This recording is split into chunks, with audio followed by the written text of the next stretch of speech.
Hey everyone, अगर आप 2020-21 में क्लास 12 के बोर्ड्स देने जा रहे हैं और फिज़िक्स में थ्योरी पार्ट कंप्लीट हो रहा है, डेरिवेशन पार्ट कंप्लीट हो रहे हैं, but still you find numerical part little bit difficult, तो बच्चों घबराने का कुछ नहीं है। This is the one stop solution for your numerical part. यहाँ पे इस वीडियो में मैंने एक चैप्टर लिया है, जैसे कि atom, as you can see. उस एटम चैप्टर में जितने भी न्यूमेरिकल आज तक बोर्ड्स में पूछे गए हैं, टाइप ऑफ न्यूमेरिकल्स, उसको मैंने इस पूरे वीडियो में आपके लिए लेके आई हूँ। आपको करना क्या है, you have to take out your copy pencil. आप मेरे साथ वो न्यूमेरिकल करने की कोशिश करिए। अगर नहीं आता है तो I do each and every question for you. यहाँ पे कुछ ऐसी ट्रिक्स भी मैंने बताने की कोशिश करी है जिससे कि एटम में कैलकुलेशन पार्ट बच्चे को लगता है कि कैलकुलेशन पार्ट थोड़ा सा डिफ़िकल्ट हो जाता है, तो you just need to follow those tricks. उस ट्रिक्स के बाद आपका कैलकुलेशन पार्ट काफ़ी ईजी हो जाएगा एंड डेफिनेटली आपका कॉन्फिडेंस लेवल एक और एज पे चला जाएगा। So let's start with the numericals. Let's see. Okay, so here is the first numerical. Okay,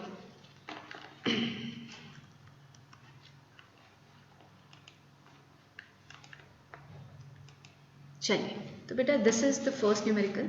इस न्यूमेरिकल में क्या दे रखा है, पहले तो हर एक क्वेश्चन को आप एक या दो बार रीड किया करें। फर्स्ट टाइम रीड करने से कुछ समझ में आता है और सेकंड टाइम पढ़ने से पूरा समझ में आता है, प्लस ऐसी इन्फॉर्मेशन जो हमने शायद फर्स्ट टाइम में मिस करी थी वो वापस से आप पकड़ सकते हो।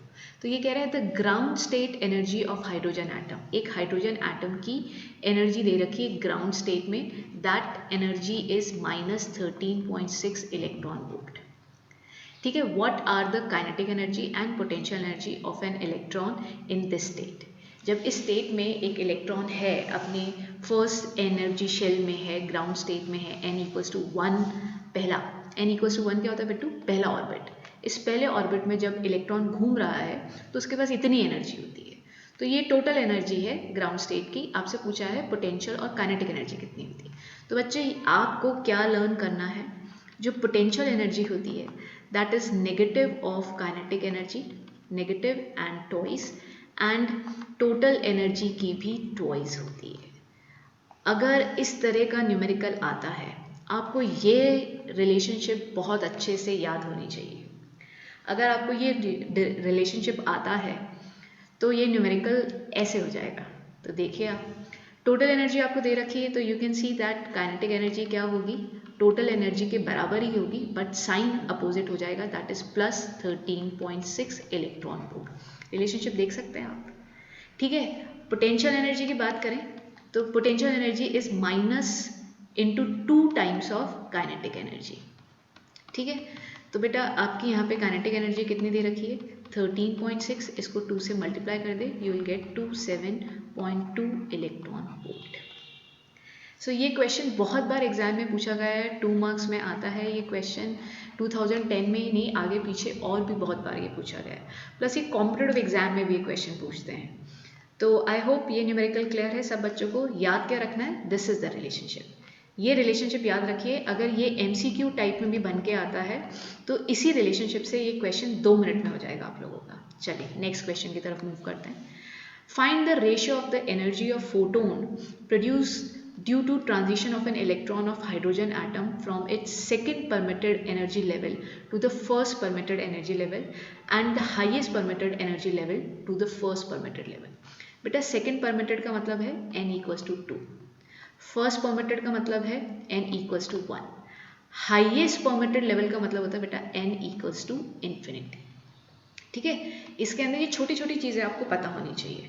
तो हमें रेशियो ऑफ एनर्जी निकालना है। पहले तो एनर्जी क्या होती है, change in, find the ratio of energies of photon. Photon का ट्रांजिशन मतलब एक इलेक्ट्रॉन जंप कर रहा है सेकेंड से फर्स्ट के अंदर, तो change in energy del E is equals to होगा E2 - E1।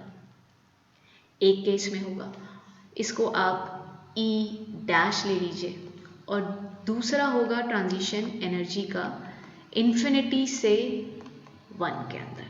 ठीक है, आप देख सकते हैं सेकेंड परमिटेड लेवल से फर्स्ट में आ रहा है और हाईएस्ट परमिटेड लेवल से फर्स्ट में आ रहा है। इन दोनों में जो एनर्जी डिफरेंस आता है वो आपको कैलकुलेट करना है। उसके लिए आपको रिलेशनशिप पता होना चाहिए। तो रिलेशनशिप क्या है बेटा, अगर आप रिलेशनशिप देखेंगे ये होती है -13.6 n2 का स्क्वायर -13 इंटू -13.6 n1 का स्क्वायर। बेटा ये अंदर भी एक माइनस है, ठीक है। तो एंड आपको याद क्या रखना है, 13.6 बाहर ले आइए और अंदर बचेगा 1/n1 स्क्वायर -1/n2 स्क्वायर, ठीक है। ये रिलेशनशिप याद रखनी है, ये तो आपको याद करनी पड़ेगी। ये याद रखेंगे आपका काम बन जाएगा। यहाँ पे z हम z = 1 ही ले रहे हैं क्योंकि हमारा हाइड्रोजन एटम है, ठीक है। यहाँ पे z भी आता है बट हमें z की ज़रूरत नहीं है बिकॉज z इधर 1 है, हाइड्रोजन एटम का इलेक्ट्रॉन जंप कर रहा है, ठीक है।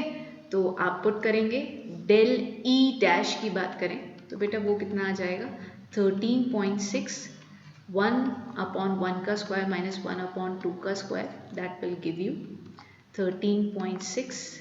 यहाँ पे आ जाएगा एलसीएम लोगे 4 -1 दैट इज 13.6 इंटू 3/4।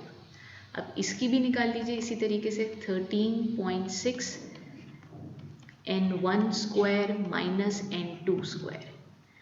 बेटा n1 जिसके अंदर इलेक्ट्रॉन आ रहा है, n2 जिस स्टेट में से आ रहा है, जिस एनर्जी लेवल में से आ रहा है, ये चीज़ याद रखेंगे। n1 क्या होता है, जिसमें इलेक्ट्रॉन आएगा, ठीक है, coming, electron is coming. n2 from where it is coming, from where, from which shell, ठीक है, ये चीज़ याद रखेंगे। n2 वो शेल जिसमें से आ रहा है, n1 जिसमें आ रहा है। तो यहाँ पे हमें पता है कि 1 में आ रहा है, सॉरी बेटा 1 में आ रहा है और कहाँ से आ रहा है, इन्फिनिटी से आ रहा है। 1/∞ 0 होता है, तो इधर से कितना आ गया 13.6 ही आएगा। अब आपको इसको रेशो लेना है, del E dash upon del E double dash 13.6 into 3/4 upon 13.6, that will give you answer 3/4, ठीक है। आराम से तसल्ली से देखिए, ये आपको रेशो निकालना था एनर्जीज ऑफ फोटोन। फोटोन कब रिलीज होता है, जब इलेक्ट्रॉन एक हायर लेवल से लो लेवल में जाता है तो वो एनर्जी को रेडिएट करता है। वो रेडिएशन में कौन निकलते हैं, फोटोन्स। उन फोटोन की फ्रीक्वेंसी होती है, वेवलेंथ होती है, एनर्जी होती है उनके पास, तो वो आपको निकालनी थी। I hope this question is clear. आप आगे बढ़ें अपन, आप खुद भी ज़रूर करिएगा। चलिए next question, what is the ratio of radii of the orbit corresponding to the first excited state and the ground state in a hydrogen atom? बेटा पहले तो आपको एक्साइटेड स्टेट का मतलब समझ में आना चाहिए। First excited state, second excited state, जो मेजर मैंने बच्चों को इसमें मिस्टेक करते हुए देखा है ना, उनको एक्साइटेड स्टेट का मतलब नहीं पता होता है। अब मतलब नहीं पता है तो डेफिनेटली आपका न्यूमेरिकल कैसे आएगा। तो बेटा फर्स्ट एक्साइटेड स्टेट का मतलब क्या होता है, आपका हाइड्रोजन एटम है, बेटा ये न्यूक्लियस है, इस न्यूक्लियस हाइड्रोजन के पहले ही शेल में इलेक्ट्रॉन रिवॉल्व करता है। जब आप इसको एक्साइट कर देते हो, बेटा एक्साइट मतलब आपने इसको एनर्जी दे दी, और एनर्जी देके ये जंप कर जाता है सेकेंड शेल में। सेकेंड शेल में जंप करना मतलब पहली बार एक्साइट करना, मतलब फर्स्ट एक्साइटेड स्टेट। समझ रहे हैं, फर्स्ट एक्साइटेड स्टेट का मतलब होता है इलेक्ट्रॉन आपका कहाँ है, सेकेंड एनर्जी शेल में। याद रखेंगे सब बच्चे, बहुत इंपॉर्टेंट चीज़ है, कभी भी गलती नहीं होगी अगर आपको first excited state, second excited state, इन सब का मतलब समझ में आता है तो। ठीक है, आगे बढ़े। चलिए, रेशियो ऑफ द रेडियाई। बेटा रेडियाई का फॉर्मूला तो बहुत डिफ़िकल्ट होता है, हमको लर्न भी नहीं करना है। आपको एक छोटी सी ट्रिक बताएंगे, फॉर्मूला मैं लिख देती हूँ। Epsilon not h² n² upon pi m e² z, ये फॉर्मूला होता है। इसके अंदर आप देख सकते हैं epsilon not h² pi m e² और z अगर हाइड्रोजन है तो काफ़ी सारी चीज़ें हमारी कांस्टेंट है, मतलब r is directly proportional to n²/z पे, और तो सारी चीज़ें कांस्टेंट है। तो आपको एक इन सब कांस्टेंट चीज़ों को जब सॉल्व करोगे तो एक वैल्यू आती है 0.529 n²/z आर्मस्ट्रॉन्ग। ये याद कर लो बस, this is the relation you have to keep in your mind. जिस बच्चे को ये रिलेशनशिप याद हो जाएगी ना, उसके तो न्यूमेरिकल ऐसे निकलेंगे फिर से। ठीक है, तो फर्स्ट एक्साइटेड स्टेट का मतलब समझ में आ रहा है, R2 लेना है। Find the ratio of the radia of the orbit correspond to the first excited state and ground, मतलब R1। ठीक है, पहली स्टेट ग्राउंड 1, 0.529 n स्क्वायर क्या रखोगे, 2 का स्क्वायर, z तो 1 ही लेना है, क्यों, क्योंकि हाइड्रोजन है। ठीक है, अपॉन 0.529 इंटू 1 का स्क्वायर। बहुत ही सिंपल न्यूमेरिकल, 4:1 आपका रेशियो आ गया। बस क्या याद रखेंगे सारे के सारे बच्चे, Rn इक्वल्स टू दिस। ठीक है, छोटी छोटी सी चीज़ें, फर्स्ट एक्साइटेड स्टेट का मतलब समझ में आना चाहिए, Rn इक्वल्स टू ये वैल्यू याद होनी चाहिए, फॉर्मूला याद होना चाहिए। आगे बढ़ते हैं नेक्स्ट क्वेश्चन की तरफ। In hydrogen atom an electron undergo transition from third excited state. क्या बच्चों को थर्ड एक्साइटेड स्टेट का मतलब समझ में आ रहा है इधर? थर्ड एक्साइटेड स्टेट मतलब n equals to 4 to the second excited state. बेटा सेकेंड का मतलब n equals to 3, then to the first excited state. फिर कहाँ आ रहा है फर्स्ट एक्साइटेड स्टेट का मतलब क्या है, n इक्वल्स टू 2।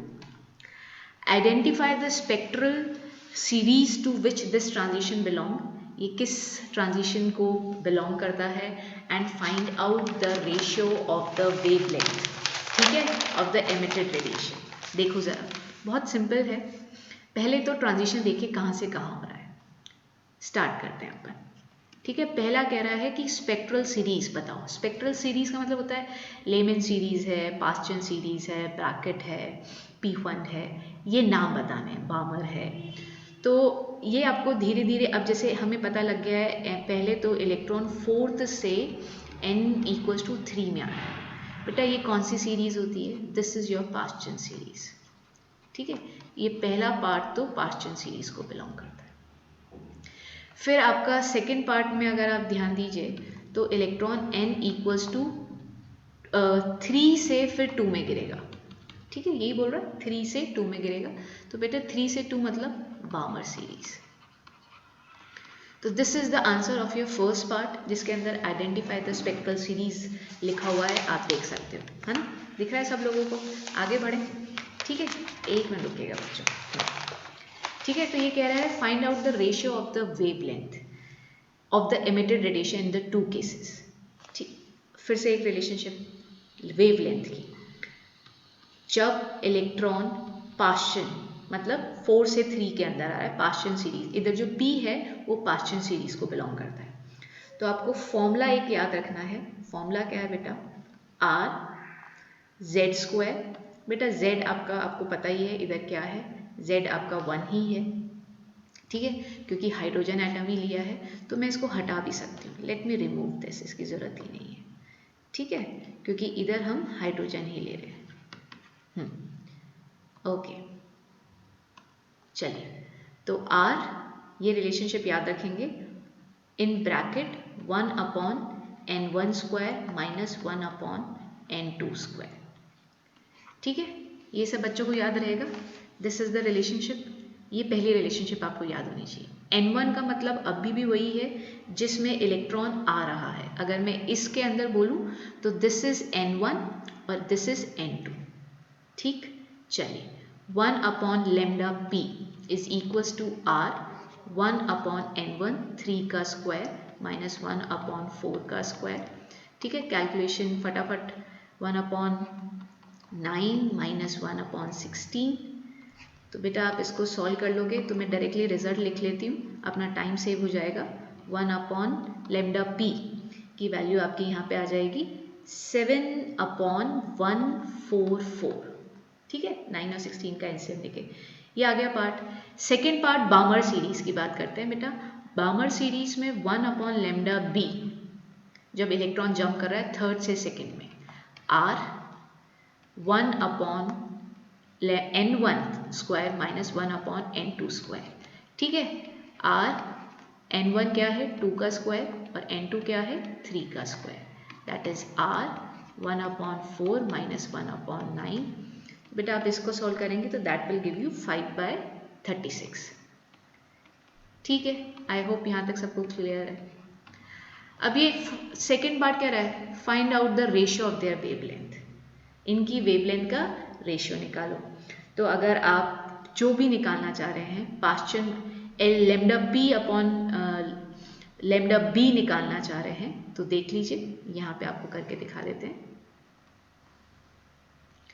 ठीक है, तो हम करेंगे divide 1 upon lambda B upon 1 upon lambda P. ठीक है, जो हमको देगा r इंटू 5 अपॉन 36 अपॉन, इधर r आ जाएगा बेटा, ये r रह गया आपका, r 7 अपॉन 144, r से r कैंसिल आउट हो गया। इसको इधर हो जाएगा lambda p upon lambda b equals to 5 upon 36 into 144 upon 7। ठीक है, ये 4 की टेबल पे चला गया, 5 4 ज़ा 20, रेशो आ गया 20:7। This is your and result. ठीक है, क्या याद रखना है, ये रिलेशन N1 N2 याद रखेंगे कि N1 जिसमें आ रहा है इलेक्ट्रॉन आएगा फाइनली, और N2 जिसमें से आ रहा है। बार बार इसलिए बोल रही हूँ कि हर बार बोलने से आपको याद हो जाएंगी चीज़ें। नेक्स्ट क्वेश्चन पे स्विच करें, चलो आ जाओ।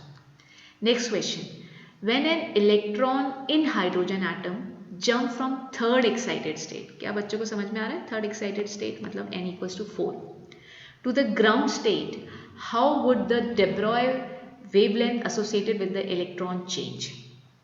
ठीक है, इसकी वेवलेंथ में क्या चेंज आएगा वो आपको बताना है। कहाँ से कहाँ इलेक्ट्रॉन जंप कर रहा है, आपका इलेक्ट्रॉन जंप कर रहा है n equals to 4 से n equals to 1 में। देखो इस क्वेश्चन को कैसे करोगे। इलेक्ट्रॉन जब n इक्वल्स टू 4 में है तो उसके पास कितनी एनर्जी होती है, इसका फॉर्मूला होता है En minus 13.6 upon n square.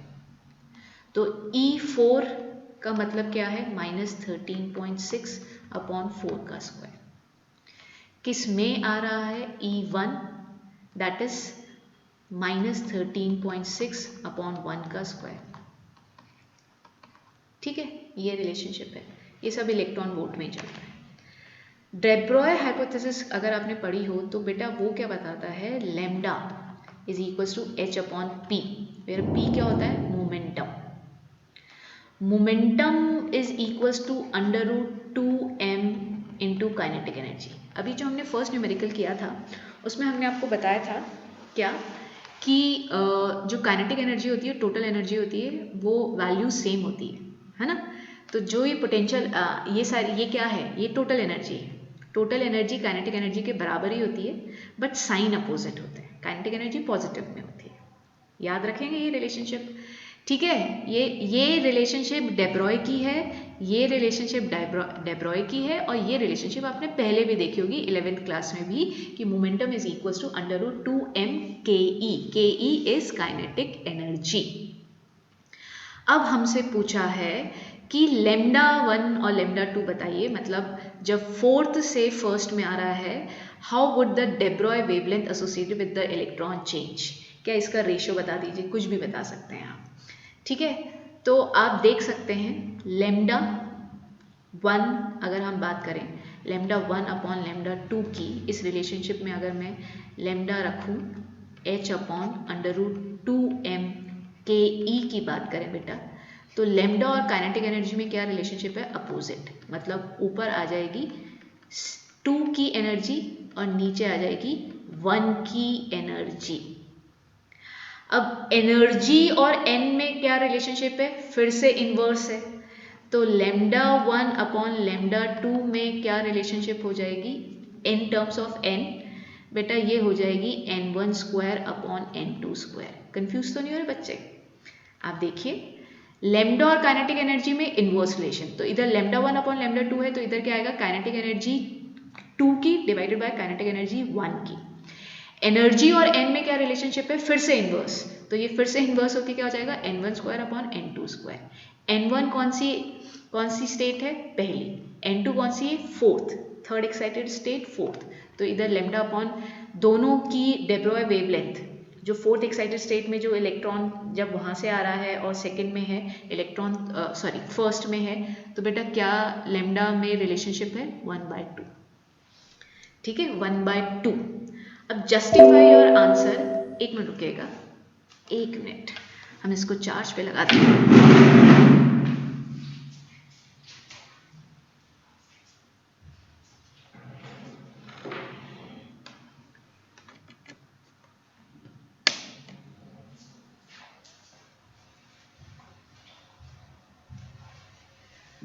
बैठते तो पूरी तैयारी से है, बट कभी कभार कुछ ना कुछ भूल चूक थोड़ी बहुत हो ही जाती है। एनीवेज चलिए, जस्टिफाई योर आंसर। बेटा जस्टिफाई योर आंसर का मतलब क्या है कि आप ये पूछ रहे हैं कि क्या मतलब क्या है ये de Broglie वेवलेंथ और ये सब, तो हम ये बताते हैं जब भी इलेक्ट्रॉन हायर स्टेट से लोअर स्टेट में आता है, लोअर स्टेट में, तो वो एनर्जी रेडिएट करता है। इलेक्ट्रॉन कौन रेडिएट करता है? एनर्जी रेडिएट करता है इलेक्ट्रॉन, ठीक है। वो एनर्जी रेडिएशन किस फॉर्म में होता है? That energy radiation is equal to hc/λ, basically photon release करता है, फोटोन। और इसका उल्टा होता है जब एक इलेक्ट्रॉन लोअर स्टेज से हायर में जाता है, तो बच्चों वो क्या करता है? एनर्जी एब्जॉर्ब करता है, एनर्जी उस केस में वो एब्जॉर्ब करेगा, ठीक है। तो जो फोटोन रिलीज होते हैं वो वेव की फॉर्म में मूव करते हैं, तो उन फोटोन की वेवलेंथ होती है, उन फोटोन की वेवलेंथ होती है। तो क्वेश्चन कह रहा था when an electron in hydrogen atom jumps from third excited state, electron कहाँ है? थर्ड एक्साइटेड स्टेट, मतलब n = 4 से वो ग्राउंड स्टेट में आता है, तो how would the de Broglie wavelength associated with the electron change? तो जो जब उसके पास कितनी एनर्जी थी जब वो फोर्थ स्टेट में था और 1 में आया, तो उसके पास कितनी काइनेटिक एनर्जी थी, तो उस एनर्जी का वो फोटोन रिलीज कर रहा है, तो हमने ये रिलेशनशिप निकाली है। आई होप ये क्वेश्चन क्लियर है। क्लियर है तो नेक्स्ट क्वेश्चन पे स्विच करते हैं। चलिए, calculate the shortest wavelength in the Balmer series atom in which region infrared, visible, ultraviolet of hydrogen spectrum does this wavelength lie? बेटा इसके अंदर एक बहुत इंपॉर्टेंट चीज याद रखेंगे, shortest wavelength is always associated with highest energy transition, highest transition, ठीक है। हाईएस्ट ट्रांजिशन कहाँ होता है? फ्रॉम इन्फिनिटी टू, जहां आपको करवाना है। अब जैसे ये कह रहा है calculate the shortest wavelength in बामर series, मतलब इन्फिनिटी से सेकेंड शेल में मेरा इलेक्ट्रॉन आ रहा है। पहले तो ये थ्योरी समझ में आनी चाहिए। शॉर्टेस्ट वेवलेंथ, सबसे छोटी वेवलेंथ कब होती है? जब हाईएस्ट ट्रांजिशन होता है, इसमें एनर्जी हाईएस्ट होती है, शॉर्टेस्ट वेवलेंथ होती है और एनर्जी मैक्सिमम होती है। इस केस में एनर्जी मैक्सिमम होती है, ठीक है। क्या याद रखेंगे? Again this you have to keep in your mind, ठीक है। ये जो बच्चा इस चीज़ को याद रखेगा वो इस न्यूमेरिकल में आगे बढ़ पाएगा, ठीक है। पहले तो इस न्यूमेरिकल में हमको आगे बढ़ने के लिए पहला ये स्टेप आना चाहिए। जिसको ये स्टेप ही नहीं आएगा तो वो आगे नहीं बढ़ पाएगा, ठीक है। बढ़ जाए अपन आगे, अपन बढ़ सकते हैं क्या? बताओ, बढ़ सकते हैं? चलो बढ़ते हैं। तो शॉर्टेस्ट वेवलेंथ का मतलब समझ में आ गया है। अब हमारा फॉर्मूला, बच्चे फॉर्मूला क्या है? 1/λ is equals to r 1/n1² minus 1/n2²। अब इधर मेरी एक ऐसी ट्रिक है जो आपके कैलकुलेशन पार्ट को बहुत ही इजी करने वाली है, वो आपको मुझसे सीखनी है यहाँ पे। तो 1/λ r 1/2² माइनस 1/∞², ठीक है। 1/λ r अपॉन 1/0, 1/∞ 0, तो 1/2² 4 दे देगा आपको। अब आप इसको रेसिप्रोकेट कर दीजिए, तो lambda is equals to 1/r into 4 आ जाएगा। याद क्या रखना है? इस 1/r की वैल्यू, इस 1/r की वैल्यू अप्रॉक्सीमेटली हम 910 आंगस्ट्रॉन्ग या 911 आंगस्ट्रॉन्ग या 912 आंगस्ट्रॉन्ग के आसपास ले सकते हैं to make our calculation part easy. तो जैसे कि मैंने यहाँ पे इसकी ले ली है वैल्यू 910 ले लो, ठीक है, तो this will give you answer 0436 आंगस्ट्रॉन्ग। ठीक है, आ रही बात समझ में? ये वैल्यू ऑलमोस्ट आपको अपने आंसर के ऑलमोस्ट करीब मिलती है और कैलकुलेशन आपकी बहुत सिंपल हो गई है। तो बेटा दिस इज द ट्रिक जो हर एक बच्चा यहाँ पे याद रखने वाला है। विनर वही कहलाएगा जो इस ट्रिक को याद रखेगा। तो आपको फुल मार्क्स लाने हैं तो ये ट्रिक याद कर लो। कैलकुलेशन देखो मेरी हो गई है और ये आपकी सीरीज है यूवी। आपसे नेक्स्ट पार्ट क्या कह रहा है, in which region infrared visible ultraviolet, कौन से रीजन में ये लाइट बिलोंग करती है, तो दिस बिलोंग टू अल्ट्रावायलेट। ठीक है, ये लर्न करिएगा बेटा। ठीक है, 4000 से 7000 सबको याद रहती है, कौन सी होती है, विजिबल रेंज। ठीक है, तो उससे कम है, छोटी है तो अल्ट्रा होती है, 7000 के ऊपर जाती तो इंफ्रारेड में आती, 4000 के नीचे अल्ट्रा, 7000 के ऊपर जाओगे तो इंफ्रा चालू हो जाएगी। नेक्स्ट क्वेश्चन पे स्विच करते हैं, आ जाओ। Find the ratio between the wavelength of the most energetic spectral line in the बामर and the Paschen series of the hydrogen. बेटा मोस्ट एनर्जेटिक का मतलब समझ रहे हो, सबसे हाईएस्ट से आपको बताया था जब लॉन्गेस्ट ट्रांजिशन होता है। ठीक है, फिर से मैं बताती हूँ, लॉन्गेस्ट ट्रांजिशन, ये थ्योरी समझ लो आप इस क्वेश्चन की। लॉन्गेस्ट ट्रांजिशन हो रहा है कहाँ से कहाँ, इन्फिनिटी से। अगर एक बार आप बामर में आ रहे हो तो इन्फिनिटी टू फॉर बामर के लिए ये लॉन्गेस्ट ट्रांजिशन कहलाएगा। और पास्चन के लिए बेटा कौन सा कहलाएगा, पास्चन के लिए कहलाएगा इन्फिनिटी टू 3। ये चीज़ याद रखनी है। ठीक है, यही लॉन्गेस्ट ट्रांजिशन हो रहा है तो मोस्ट एनर्जेटिक है, सबसे ज़्यादा एनर्जी रिलीज होने वाली है बच्चे। और दूसरी चीज़ वेवलेंथ मिनिमम, शॉर्टेस्ट वेवलेंथ। ठीक है, याद रखोगे, रखना। ठीक है, याद रखना। चलिए आगे बढ़ते हैं। तो अगर हम अलग अलग ले लेते हैं, लेमडा बी स्टैंड फॉर बामर के लिए क्या होता है बेटा, आर 1/n1 क्या है, सीधे लिख लूँ, 2 का स्क्वायर माइनस 1/infinity का स्क्वायर, 1/लेमडा पी स्टैंड फॉर बेटा पास्चन, आर 1/3 का स्क्वायर माइनस 1/लेमडा स्क्वायर। ठीक है, इसको सॉल्व कर लोगे, 1/लेमडा बी r/4 आ जाएगा इधर, और 1/लेमडा पी ये आ जाएगा r/9। कह रहा है find the ratio of their wavelength. तो क्या निकालना है, लेमडा बी अपॉन 1/लेमडा पी अपॉन 1/लेमडा बी करना चाह रहे हो तो ये आ जाएगा r/9 अपॉन r/ ये क्या है बेटा, 4। ठीक, बहुत गंदा लिखा है 4। तो lambda B upon lambda P is equals to, r से r कैंसिल आउट हो गया, दैट विल गिव यू 4/9। ठीक है, देखो ज़रा 2 मिनट, क्लियर है, बढ़िया तरीके से क्लियर है, आगे बढ़ सकते हैं हम। शेल वी मूव ऑन, बढ़ जाएं आगे। चलो नेक्स्ट क्वेश्चन की तरफ। Now this is a good one. Question क्या कह रहा है, the ground state of an energy of hydrogen atom is, ये सब बच्चों को पता है, ग्राउंड स्टेट मतलब फर्स्ट शेल में है और वो कितनी है, -13.6 electron volt. If the electron makes a transition from an energy level -1.51 electron volt to -3.4 electron volt, calculate the wavelength of the spectral line emitted and name the series of hydrogen spectrum to which it belongs. क्या देखना है आपको, फिर एक trick आ रही है मेरी।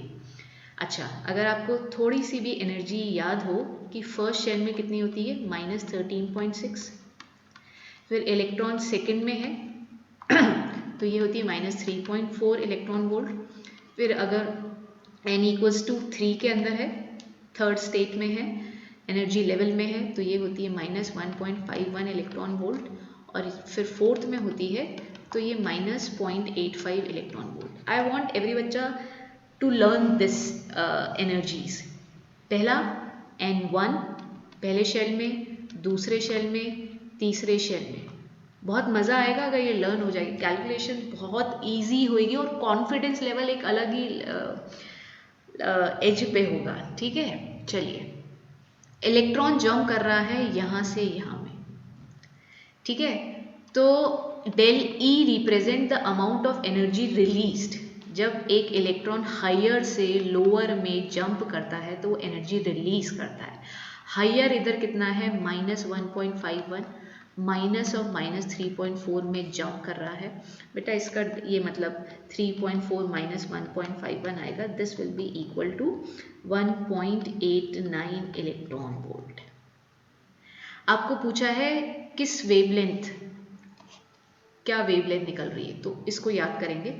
This daily equals to होता है hc/λ। ट्रिक आ रही है। ट्रिक बेटा क्या है, इधर ट्रिक आप समझेंगे। ये बेटा ये जो hc की वैल्यू है इसको आप ले सकते हैं 1240 इलेक्ट्रॉन वोल्ट नैनोमीटर के बराबर। ठीक है, ये आपकी कैलकुलेशन बहुत सिंपल बनाएगा। एक और hc की वैल्यू होती है, डिपेंडिंग कि आपको किस फॉर्म में आंसर देना है, ये याद कर लेना। वो होती है 12375 इलेक्ट्रॉन वोल्ट आर्मस्ट्रॉन्ग। बहुत इजी हो जाएगी आपकी कैलकुलेशन, प्लीज़ मेरी ये बात मान लेना। तो बेटा डेल ई आप निकाल चुके हो hc/λ। डेल ई कितना है, 1.89 इलेक्ट्रॉन वोल्ट। hc की वैल्यू अभी तुमने बताई ना, 1240 इलेक्ट्रॉन वोल्ट नैनोमीटर में आंसर, अपॉन 1.89 से डिवाइड कर दो। ठीक है, मैंने कैलकुलेशन कर रखी है ऑलरेडी, तो मैं डायरेक्टली आंसर लिख देती हूँ। इतनी ये कैलकुलेशन तुम भी कर लोगे और बच्चे आपका अप्रॉक्सीमेटली आंसर आएगा 6.56 नैनोमीटर। ये किस रेंज में, किस सीरीज में, name the series of hydrogen.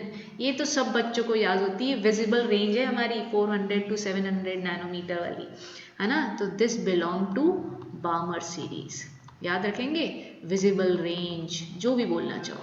क्या आप लोगों को पता है जितनी भी सीरीज हम पढ़ते हैं, लाइमन, बामर, पाशन, P1 ब्रैकेट, सबसे पहले बामर पता लगी थी, अरे विजिबल रेंज में है ना, इसलिए। ठीक है, बता दिया आपको बात करते करते। चलिए आगे बढ़े। Next question, calculate the longest wavelength. Longest wavelength, longest wavelength, फिर एक छोटी सी थ्योरी याद करेंगे बेटा। लॉन्गेस्ट वेवलेंथ का मतलब हमारे होता है यहाँ पे, लॉन्गेस्ट वेवलेंथ मतलब स्मॉलेस्ट ट्रांजिशन होना चाहिए, शॉर्टेस्ट बोलेंगे, आई से शॉर्टेस्ट ट्रांजिशन। शॉर्टेस्ट ट्रांजिशन के अक्रॉस लॉन्गेस्ट वेवलेंथ होती है। ठीक है, ठीक है, ये थ्योरी से ये अगेन आपकी कैलकुलेशन बहुत इजी हो जाएगी, तो इसलिए मैं ये आपको पहले ही बता रही हूँ। ठीक है, बामर, बामर में लॉन्गेस्ट वेवलेंथ मतलब शॉर्टेस्ट ट्रांजिशन। शॉर्टेस्ट ट्रांजिशन क्या होगा, बामर की ग्राउंड स्टेट तो होती है 2, अब इलेक्ट्रॉन अगर 3 से 2 में जंप करा दो, इजी इनफ। ये कब पता लगता है आपको, जब ये थियरी आती। तो अब मेरे ख्याल से मेरे सारे स्टूडेंट्स को ये थियरी आ गई है। अब आपको आ गई है तो ये याद रखना और ये लगाना। शॉर्टेस्ट ट्रांजिशन, शॉर्टेस्ट ट्रांजिशन क्या, 3 से 2 में, इससे छोटा कुछ हो सकता है, नहीं हो सकता, दिस इज द शॉर्टेस्ट। ठीक है, तो 1/λ r transition n1 square formula लिख दूं फिर से तुम्हारे लिए, ये लो n2 स्क्वायर, तो 1/λ r, कैसे n1 कितना लेना है 2 का स्क्वायर, n2 कितना लेना है 3 का स्क्वायर, और ये हो गया 1/λ r 1/4 1/9। ठीक है, 1/λ r 36 5/36 आएगा। ठीक है, मैंने कैलकुलेशन अगेन कर रखी है फ्रैंकली स्पीकिंग, है ना, क्योंकि टाइम सेव करने के लिए। तुम्हें मेथड सिखाना है वो तो मैं कर ही रही हूँ, मेरा पार्ट क्या है, आपको तरीका सिखाना। अब ये याद है क्या, हैं सबको याद है क्या, क्या याद है, 1/r की वैल्यू, 1/r की वैल्यू अप्रॉक्सीमेटली इधर हम 910 ले लें, कैलकुलेशन ईजी हो जाएगी ना। 5 के टेबल में 910 तो कट ही जाएगा, यस, तो ये टेक्निक बच्चों लगा लेना, और तुम्हारे आंसर्स आसपास वाले तो भैया कैलकुलेशन करते ही रहेंगे और तुम प्रो के जैसे आगे बढ़ जाओगे। तो अगर प्रो बनना है तो you need to learn this part. ठीक है, 6563 अरे visible range, visible range clear है। चलो एक और न्यूमेरिकल कर लें, 10 का पारा पूरा कर लेते हैं। ओके, क्वेश्चन नंबर 10 की तरफ अगर हम ध्यान देते हैं, ये कह रहा है the energy level diagram of an element is given, identify by doing necessary calculation which transition correspond to the emission of spectral line of wavelength. अब इसके अंदर फिर से मेरी टेक्निक, क्या आपका फॉर्मूला क्या होता है, del E is equals to H C by lambda. ठीक है, हमें इधर क्या दे रखा है, इधर हमें लेमडा दे रखा है।